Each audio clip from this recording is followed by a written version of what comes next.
to close by flagging a last issue that I hope will not strike too sour a note.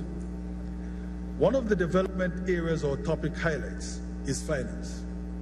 And on that subject, this summit of the Americas that recently took in our midst. The fact is that there are ways in which current U.S. policy is proving existentially damaging, certainly to the CARICOM sub-region of which Belize is a member. For one, there are the continuing statements classifying our jurisdictions as harmful tax havens. This is designed to put our offshore sector out of business, denying us one of our few diversification opportunities. Then, despite the fact that we make every effort to comply scrupulously with measures required of us by big country edicts, there are annual declarations designating even our onshore financial services as vulnerable to money laundering. It is a kind of damnation by innuendo, since no bill of indictment listing any specific instances of violation is ever offered. But the implication that doing business with us is fraught with risk is crippling our jurisdictions.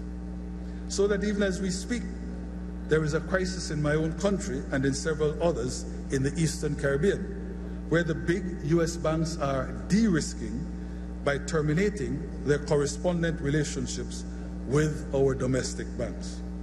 Indeed, even our central banks are being cut off, and our financial and trade architecture cannot survive this phenomenon.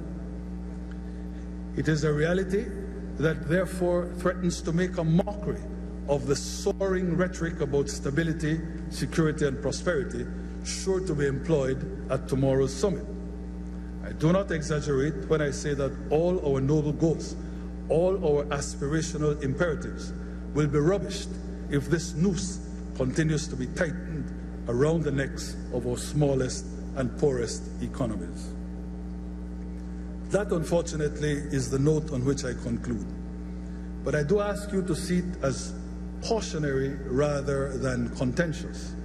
And I certainly do not leave off from my belief that the current constructs governing our integration movement are the correct ones, if only they can be adapted so as not to exacerbate power disequilibria, so as not to constrict and degrade the weakest among us. That our economics must not lose sight of our humanity is a central caveat. But once that is accepted, it allows us to declare in all conscience that our manner of proceeding is not just a good way, but the best way.